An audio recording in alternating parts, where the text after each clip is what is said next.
radio fans, we are now back in the studio. Stand by for your station announcement. And away we go! Now I know you'd love to just sit there and keep being not slim, but we gotta work a little today, okay? Broadcasting channels of the entire world will be cleared. In every continent, in every land, in all the four corners of the earth, the whole world over. Men, and women, and children, of every age and race, and nationality, station, and color. Men of every language ready now to listen to the same voice. 1, 2, is this on? Finally, a way to combine my love of helping people with my love of hurting people. So sit back, pop open a cold bottle of Brazilian mineral water, enjoy some poached salmon with capers, and adjust the satellite, because we have a great show. And there was much rejoicing. Unleash the fury. Unleash the fury! Ladies and gentlemen of the universe, the next voice you hear. It's Erik Nagel. I'm coming home. I'm coming home. Tell the world I'm coming home. I'm coming home. Let the rain wash away. Feels so all good. the pain of yesterday. Feels so free. I know my Ain't no place like home, baby. And they're forgiving. Hey, I get it. Play our regular music, please. Thank you. Oh, look, bamboo. That was random. There it is. Welcome to the show. My name is Erik Nagel, and joining me is my buddy Giddles. Yo, what's up, Erik? How's it going, man? Good. How are you? We are live in Miami Beach. Yeah, it's really nice down here, other than the fact that I am not built for southern weather, and every time I step into the sun, I feel like I'm going to burst into flames. Right. And that's also because you're a vampire. Yes. We are down in Miami Beach for the Florida Supercon, which we're broadcasting live from. We did a lot of interviews.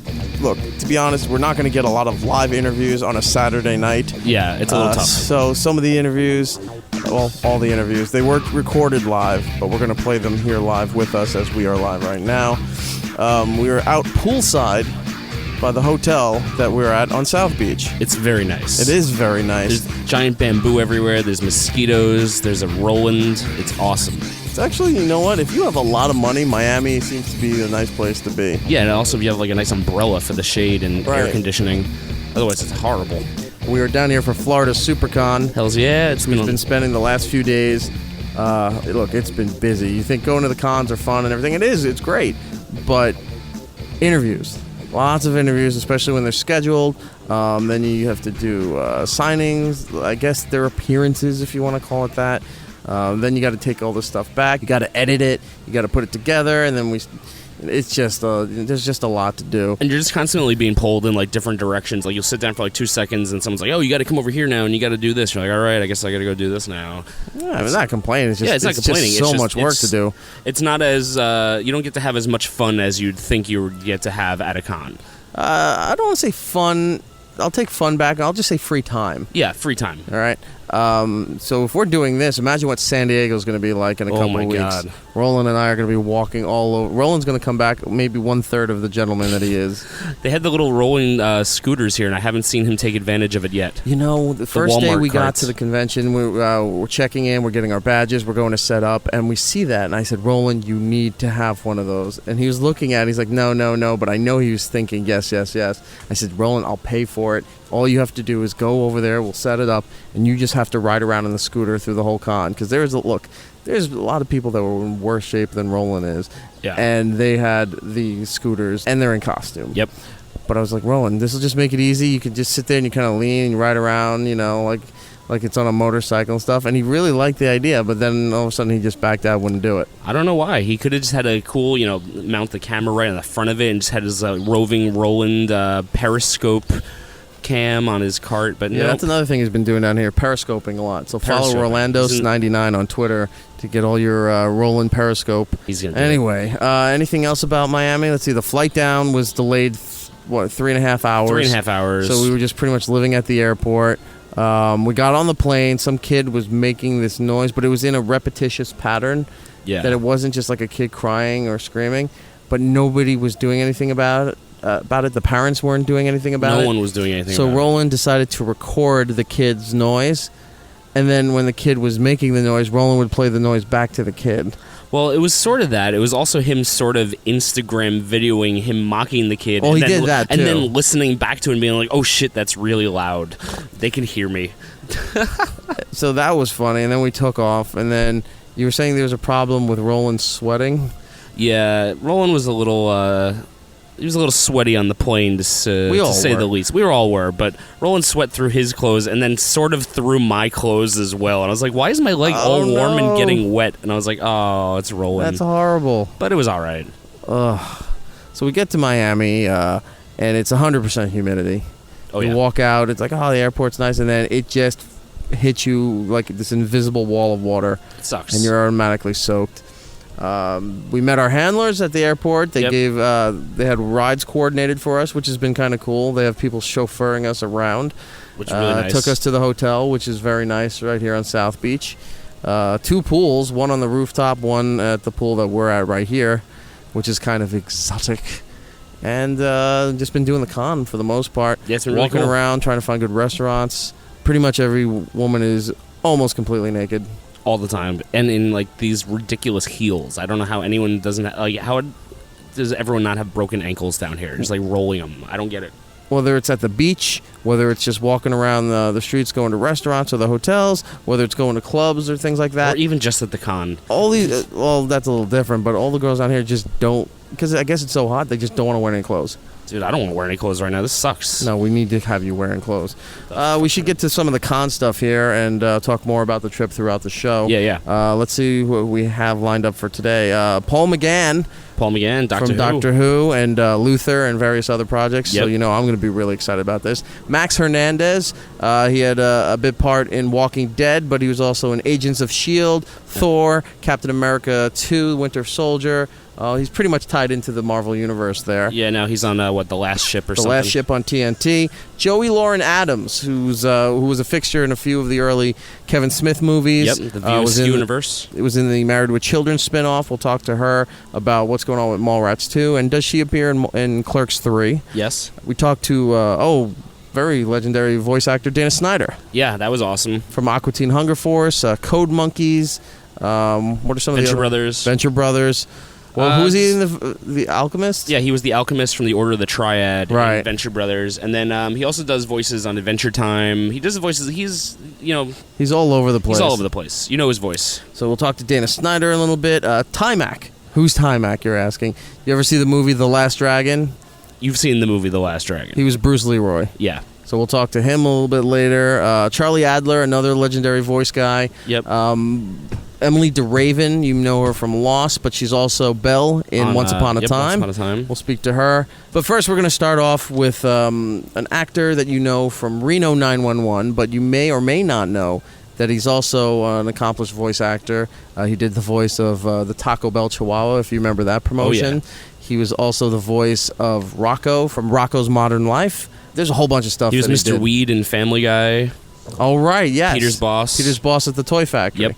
Now, here's the hard part, because you're going to notice as we go to stage here that I keep calling him Carlos. I never mention his last name because his last name I is don't know tough. how to pronounce it. I believe it's Carlos Alazraqui. Alazraqui? That's how I'm pronouncing Instead it. of Alazarqui? Yeah, because that's not how it's spelled. Okay. So, say it again. Carlos Alazraqui. Okay. Carlos the guy from Reno 911 is coming up to join us on stage right now. Yeah. It's Erik Nagel at Florida Supercon in Miami Beach. Hello, Florida. You guys Rocko's Modern Life fans? Rocko's Modern Life will be doing a panel With Tom Kenny and Charlie Adler. Some old school Rocko stuff happening. And I love Rocko's Modern Life. you got Reno 911 questions? I can answer those too. But what's going on? All right, let's start this off here for the radio. Ladies and gentlemen, welcome to the show. Well, you just heard the voices. Yep. Carlos, I don't think anybody doesn't know, well, at least in our age group, doesn't know Rocko's Modern Life. Most people would know you now from Reno 911. Yeah, that was kind of the one that put me on the on-camera map. You know, before it was like, Yo quiero Taco Bell. And I got on, The Chihuahua. I got on freaking Hollywood Squares. And it was like Carlos Alazraqui for the block. And I'm like, what am I doing here? Viva Gorditas. It was so weird. And then 2000 came along and we auditioned for this sketch show, Tom Lennon, Ben Garant, and Carrie Kinney Silver. And it was called The Ugly Americans before Comedy Central had an animated show called Ugly Americans. Fox passed on it. We put together this thing. We're going to make fun of cops, go home and think about a character. I thought, I'm going to play kind of a Barney Fife a-hole prick. And I'm going to call him Garcia because my name is Carlos Jaime Alazraqui, and I always audition for Latino parts, but I was like, who's the white guy? So when I finally got a character, I thought, you know what? I'm going to turn it around. I'm going to flip it. I'm going to be white, but I'm going to name my character Garcia. And my roommate in college was a guy named Dan Garcia, so it's kind of an homage. So yeah, that was, Reno kind of put me back on like an on-camera map again, and that's been fun. But it's, yeah, Garcia was a fun character to play, and I still see Jonesy. He was my African-American partner. Of course, I never said those words as Garcia. I'm in a mixed crowd now, so gotta be careful. I remember when that show came out, I'm like, seeing, Thomas Lennon and Kerry Kenny and all that, I'm just like, these other guys aren't from the state. It's like all they do is just people from the state do the same shows over and over. That's right. It was Ben and Tom and Kerry, and then, Michael Showalter, and what's his name? He's a big director now, Dave. David Waden. David Waden, yeah, and of course, they had Stella, their comedy group for a while, Michael Ian Black. And so it was really odd for those three to, Kerry Kinney, Wendy McClendon-Covey, who was in the second pilot, Niecy Nash, and Cedric and I were not affiliated with the state. I was not even familiar with their work, and now I know it's really brilliant stuff. So to be picked by them was pretty cool. And I was just a stand-up comic, still do. We were talking about that. And doing voiceover, and I walked into this audition, and they said, yeah, we like these guys, and so got lucky. How was Reno's molded per episode? Did they have an outline, and then everyone kind of improv to get to the goal, or were there kind of scripted dialogue, and then you could also riff with it? There was an outline for the season. Like, here's going to be the season arc. Here's what we think we're going to happen. Like, for example, there was a season or a couple episode arc where Wendy and I got together. We show up at the morning briefing. We have each other's shirts on. We've slept with each other. There was a series arc where a small arc where the Mayor Hernandez, played by George Lopez, comes in to clean us up, but he's all corrupted and drug riddled. But they would come up with an idea that says Garcia Jones gets a commercial for "And the installation is free," and he loses the commercial. He's really sad, so he's sitting on a bench, and you've got to cheer him up. Go. And so we just come up with a dialogue. How long do you guys usually go? We would do 25-minute takes, and you'd usually get it in about the first 4 minutes, but they just let it go in case you'd get some bonus features. One of my favorite ones was Chris Tallman, who's now on the Thundermans on Nickelodeon. Mm-hmm. He played our Klansman, and he was trying to light a cross on fire.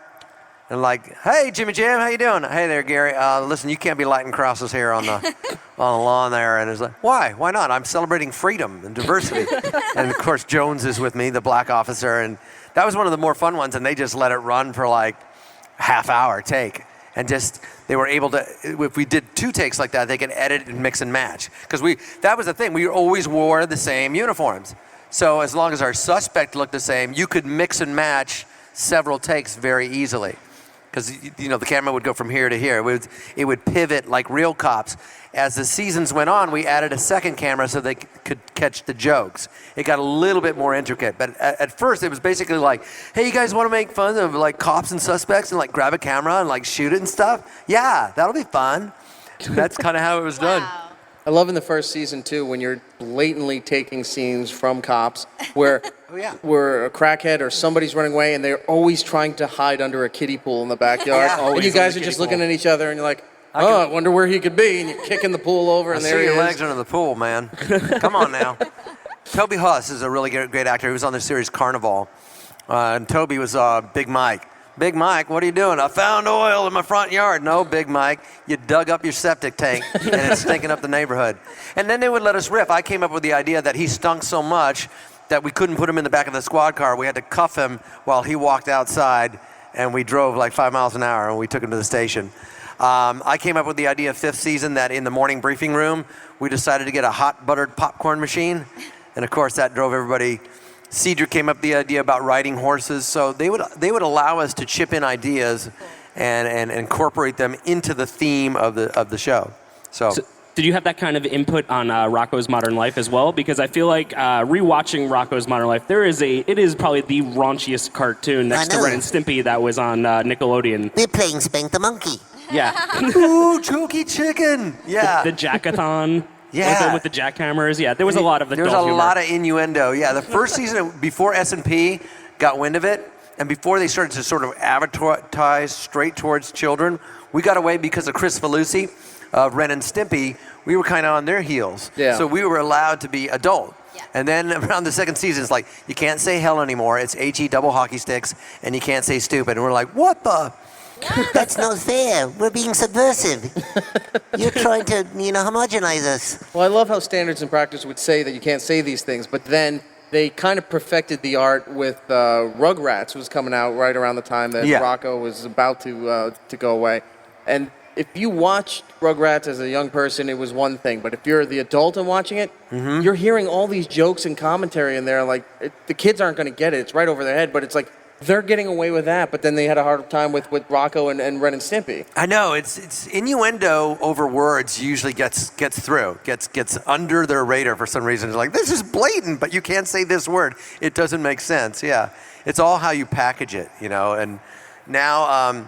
Fairly Odd Parents, I'm currently working on. We got some new stuff, and we're getting away, it seems, with more stuff than we used to. We're just going for it. I love Fairly Odd Parents. Yes, Mr. Crooker, Timmy Turner Fairies.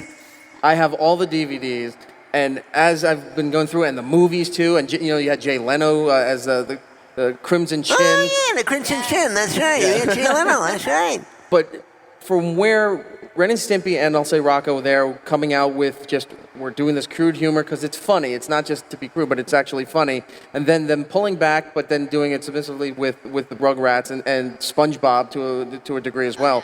But then to go to Fairly Odd Parents, where you guys go, well, we're going to go the other way. Yeah. Because it's animated like this. And then you make so many adult jokes in there. My favorite being, there's one time Timmy's in the bathtub with the fairies. And Cosmo turns into this big ship in the bathtub. And he goes, look at me, I'm seaworthy. He goes, check out the size of my poop deck. And he hits the horn, right? And then at the same moment, the father's walking across the bathroom in the hallway there. And he goes, geez, son, light a match. I'm like, yeah. Kids are hearing a fart joke, but as an adult, you're like, what is my kid watching? Yeah, we did a big Crocker episode the other day, and there's some great. I don't even remember the lines because I'm so tired, but yeah, it's that kind of stuff we get away with. Because Cosmo's so innocent, and the dad can say stuff that's really because they're oblivious. Yeah. Ooh, Timmy. If they were paying attention, I think you couldn't have said half the stuff that you guys get away with. No, oh God, there's a lot of like, mother's my girlfriend. I'll never leave mother. It's this creepy Norman Bates relationship. Like Crocker's probably not straight. We're not sure, but he loves his cat, who he calls girlfriend.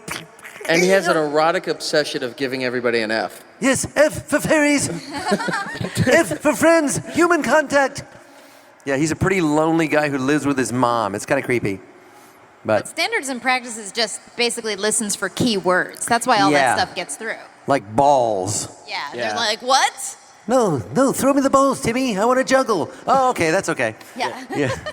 Yeah, but you can't say, Timmy, I want to juggle your balls. You cannot say that. It's all in the context. It's all in the context. You got to be careful. So the regular seasons for Fairly Odd Parents kind of stopped, but they've been bringing in specials and things. Like what? I don't know what the schedule is. We don't either. We show up for 6, we show up for 10. It's like Godfather 3. You think they're odd? They keep pulling us back in. Because I see stuff pop up on Amazon. I'm like, wait, maybe I missed that, so I'll go and buy it. And I go, I never saw this before. I know. There's specials. I think we're doing 10 this time around or something like that. And it's always like, Butch is like, can I have a full season? And they like give him the De Niro. They're like, no, we'll give you a little bit. Couple episodes, just a little bit, tiny bit. So yeah, it's odd. We'll do 6, we'll do 10, we'll do a 2-hour special. They did a couple of live action specials. So there's no set order for ordering. They just know that Butch is sort of a golden cow for them, but they don't really want to full out SpongeBob it with him. Where like you've got full seasons coming up. Because I think they're also afraid that you might burn out. Because there's times, and Tom Kenny will be here tomorrow, that you go through so many, you just start to lose sight of it, and you do need a break. And so it's kind of worked out fortuitously that we have gone in such a staggered schedule, because we can't wait to come back. We're only doing 4 more. We can put everything into it. Guess what? There's 6 more. Oh yeah, do you know what you just mentioned about Tom Kenny there, with him doing so much stuff, and being a voiceover talent, and a lot of times they're giving you some creative input or leeway to go. You feel it out. How would the character say this line, or what direction would they go in if you can get to where the story's going here? With him doing so much like that, does he ever get to the point, or did you ever at one point get to the point where you go, look, I'm just kind of burnt. You just tell me what you want, and I'm going to do it. Oh, absolutely. And I'm working. Charlie Adler's over there. We're right over here. Charlie Adler directs me on something called Wabbit on WB that's coming out, some new Looney Tunes stuff. Ooh. And you get to a point where you're like, just Charlie, just give me a line read, because I am washed out. I don't know what I'm saying anymore. I said it so many times. So yeah, you need that help. I did want to go back and say that we made an improv cartoon. I want you guys to check it out. It's on Mondo Media and/or on YouTube. It's called Off the Curb, and it features John DiMaggio, Cedric Yarborough, Gary Anthony Williams, Fred Tatasciore, Eric Bauza, and myself. And it's basically 4 black guys sitting at a table. Only 2 of them are black, because John DiMaggio and Fred Tatasciore are not. I play a Filipino waiter, and it's basically like Do the Right Thing, a barber shop where they're just talking about stuff. And the first one is about monsters. And it starts with, it's like I said last time, Frankenstein will whoop Dracula's ass. And then it just goes from there. But we've got 5 episodes. It's called Off the Curb. And that's totally improv. We did like 57-minute takes. My wife sound edited them down to 3 minutes. And they're all pretty cool. And that's something where you don't get burned out, because you're just throwing it out there. You're spitballing and you're playing off each other. And it's really a kind of a cool way to make a cartoon. But when you are doing scripted stuff, yes, you get so burned out. You're like, I don't even know how to line read this anymore. Like Butch Hartman is so hands-on. He'll do a Cosmo line. It's like, no, say it like this. Timmy, if you don't give it to me, I get really mad. And then he'll go, and Carlos, when you do Crocker, go, I can't take it anymore, mother. I'm out of here. So he'll be able to do each character pretty well and get you to where you need to go if you're lost, if that makes sense. So as a person who's done like both voice acting and just actual acting, well, not saying voice acting isn't, but which do you prefer? I saw the documentary, I Know That Voice, that John DiMaggio did. It was fantastic, and it kind of made me want to be a voice actor, even though I don't have a good voice. It's relative to the experience. We got to do 2 Happy Feets with Robin Williams and Elijah Wood in the room with us, and Hank Azaria on the second one, and so you're having a blast, and it's amazing. Cut to you're doing a video game where you're chewing your throat out and you're by yourself and you're like, I'm not having fun. Reno 911, I'm with Cedric Yarborough and Tom Lennon, and Kenny Rogers is riding with me in the front seat. I can't believe I'm doing this. Cut to me in the trailer. When are they going to use me today? I got here at 5 in the morning and it's already 3 in the afternoon. So it's relative to how the day is going, but they're equally as fun. But I do have to say, not just because we're doing the panel, Rocko was my favorite character ever because he was so sweet.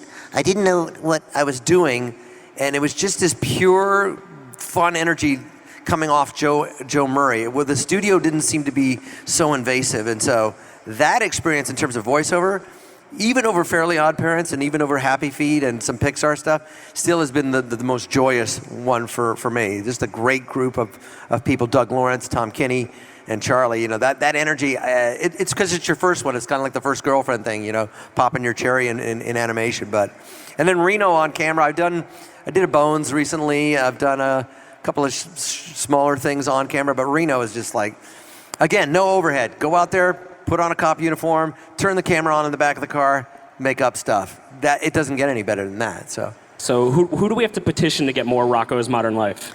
Nickelodeon, it would take a little bit of effort to drag Joe Murray back out into that world because he sort of clashed with it. It was hard to, and a lot of people will tell you, even Steve Hillenburg, after doing many seasons of SpongeBob, to keep churning them out at a rate that the studios want them is hard. And so creatively, you're not as at liberty to do how you want to make a show. And so it gets tough. But I would love to see more Roccos, and I think people would. Somebody talked to me, but wouldn't it be neat to have a SpongeBob crossover, like,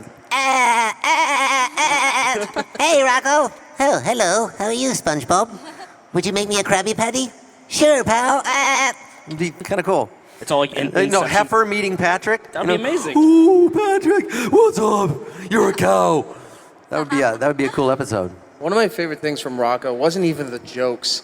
It was just the cadence of Rocko, where Heifer would do something or something would be going wrong, and he would just sit there and go, "No, Heifer." And that was it. Yeah. That was just the line. No, and you're Heifer. like, that is so funny. He has no tolerance. My favorite episode, and I don't remember what it is, you guys probably know it, he's digging through toys in the garage, and he picks up Mr. Onionhead, and it's Nick Nolte. I did it.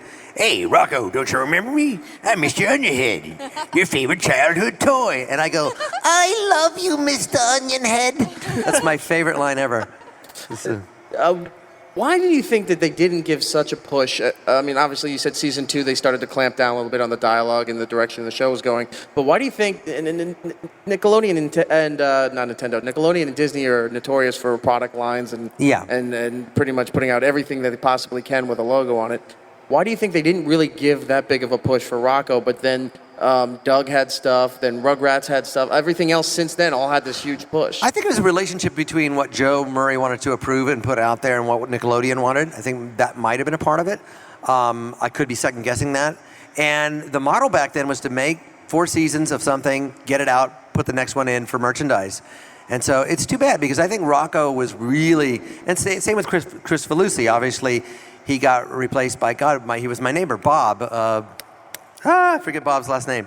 He was replaced by Chris Felucci, who was replaced for pretty much the same thing. You know, you have an artistic vision. It aligns with what we were just talking about.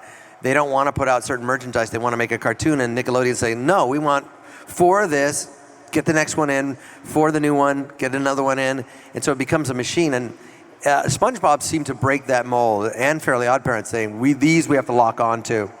But even Fairly OddParents doesn't do the merchandise that SpongeBob does. That was my next thing, because I don't see a lot. That's another show I love, and I don't see a lot of that out there. You'll see the occasional little the Nicktoons figures. They come in a pack, but you're never seeing like the vinyl toys or the figures or the T-shirts and things like that. It's weird because Timmy, for the most part, played by Tara Strong, is really kind of real. I mean, Cosmo and Wanda are out there, and Mr. Crocker are. And the thing about SpongeBob and Patrick is they're so accentuated and livable, breathable characters. I think they lend themselves more to. It's a square guy with a really. It's Timmy's just like, it's Timmy Turner. Come on, Dad. What am I doing? He's more real, so it doesn't really lend itself, I think, as much to toys. But that's my theory. I think if a vinyl line picked it up, maybe like a Kid Robot or Titan or something like that. Yeah. If you put them out there with the blind box stuff, I think that would really rejuvenate the series and give more of a kick in the ass to get Nickelodeon to do more on a regular basis. Not that from what you're doing, but like you said, they're not committing to full seasons anymore. Yeah, and I don't know why. It's Butch is just a madman. He's super creative. It would be nice to see that. So it'd be nice. There's a couple of Rocko toys out there too. I have. I don't know if they ever talk though. I think animation in general, though, on Nickelodeon seems to be a little dead right now. It's different. You know, they have Breadwinners coming out, Sanjay and Greg. They got a couple of new shows coming out. It's a different style. It's more frenetic. It's not. There's nothing that really matches the sweetness of Rocko, like you said, his cadence. Like, hey, oh my, hello, Mrs. Bighead. Like, oh baby, oh baby, oh baby. Rocko dear, is that you, Mrs. Bighead? There's nothing that he was like the eye of the hurricane. Every lead character tends to be really frenetic and out there. Even Timmy, while he's real, is pretty out there. Fairly OddParents is, hey, old Timmy, the theories. You're like, whoa, okay, this is on 11.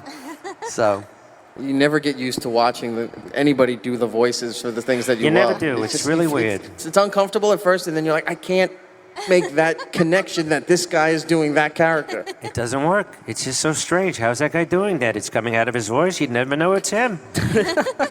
Another one of something else. Yo, what's up? Yes, Mr. White. That's a pretty good Aaron. What? Paul. Yes.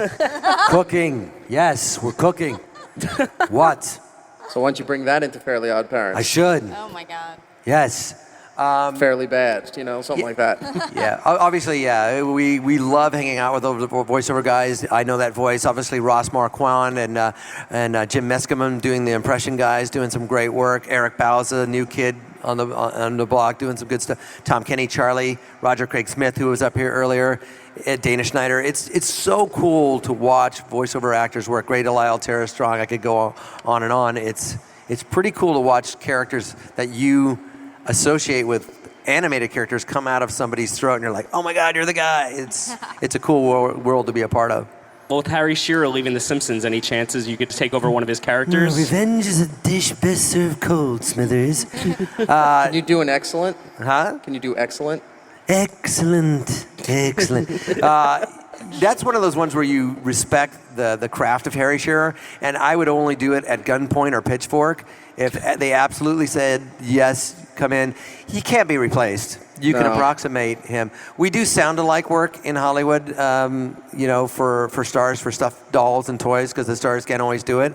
And we try to approximate what they do, but nobody can do what Harry's going to bring to it. We can copy it, but it's going to be a lithograph, So, but if I have the opportunity and it's on the up and up, and it's quote-unquote okay to do it, I would. Otherwise, I have solidarity for a voice guy. But it appears that it's not over money or anything. He just doesn't want to do it anymore. If that's the case, I would definitely audition. But I would have to make 100% sure. But don't you think he should have said that then? Because what he said publicly was that he wanted to do other projects while the time being committed to doing the voice work. But I've talked to Al Jean, and then I saw Hank Azaria posted out into that they said that they always had the time and the flexibility to do other things. Just, here's the time you got to record for The Simpsons. Right. You can still commit to your other projects. Right. But Harry only publicly said that that was the issue.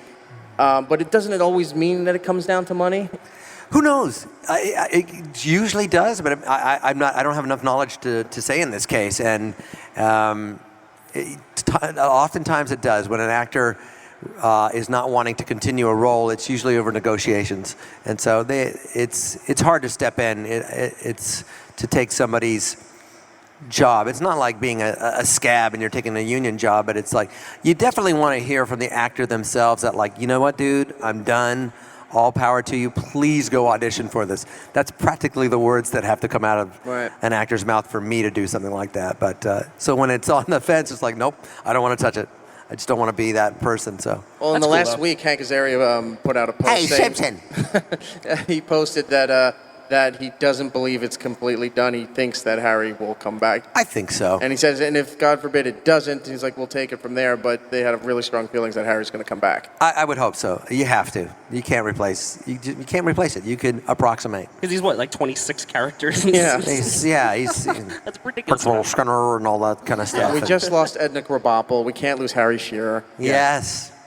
Cannot lose that. And also the solidarity with the voice people, because it's such a small yet close community, does ring true. Because when the Harry Shearer thing happened, we reached out to John DiMaggio, Maurice LaMarche, Billy West, who we've had on the show a few times, and all of them are like, I really just don't want to comment on that right now. And he's like, I'll talk about other things, but I really just don't want to say anything about that. So we went, okay, we respected that. But I've noticed that all the voice guys who you'd want to go to, it's like, what do you think? Or is this an opportunity for you? And nobody would say anything. Yeah, and honestly, I did comment about it because I would honestly say we would think about that. That could be an opportunity, but I think I would speak for those other actors that didn't comment that I would reiterate what I said. They would probably feel the same way. No, unless Harry himself said, I do not want to do this, please go audition, they would not do it. Right. I would Which, probably... again, he did not say that he didn't want to do it, that it wasn't a... that he was done doing this voice for 26 years. He said it was over scheduling and in free time for doing other projects. Yeah. So that was his official statement, and that's pretty much all basically you can go on,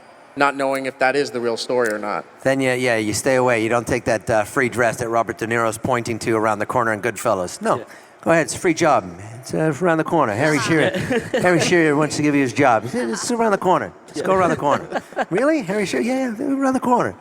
And you just keep walking. Like, if I could touch back on Reno 911 real quick.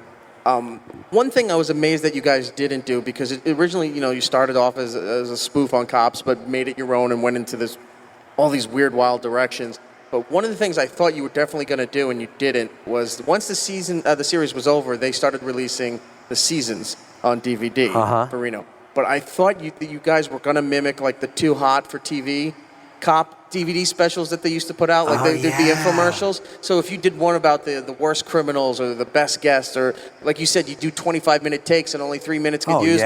All the outtakes and all that stuff putting together in the specialty DVDs, I would have thought the sales would have went through the roof. There's so much that you never saw. One of the favorite things, because I tended to,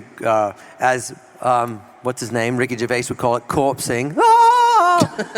I would laugh so much and ruin takes. One of the best things we ever did is Jones and Garcia get a new DVD player in the car, and it's to research crimes and criminals. But of course, they go to an adult DVD store and buy what they think is a porn, and it's Tie Me Up, Tie Me Down. No, it's the one with Antonio Banderas, where he ties up the actress and ties her to a bed. And it's not a porn, but our characters think it's a porn. But the movie's in Spanish because it's from Spain. So there's an elderly Mexican gentleman just standing innocently on the curb, and we pull him in. Get in the car, you're under arrest. He's like, ¿Por qué? We need you to translate this. What's he saying? And then he translates the story, and he's like, he is in love with this woman. He does not want to scare her, but she does not trust him, and she wants to run. And he's in the back, and he goes, that bitch!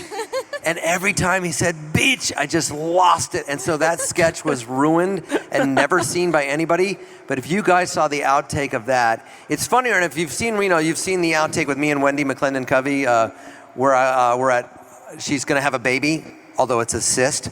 And we're wooing to be her husband. And we go to a restaurant, and I'll say, I'll take the chicken quesadillas and the vegetarian tacos. And she'll have something of less than or equal value. And we couldn't get through that. We had to do like 10 takes.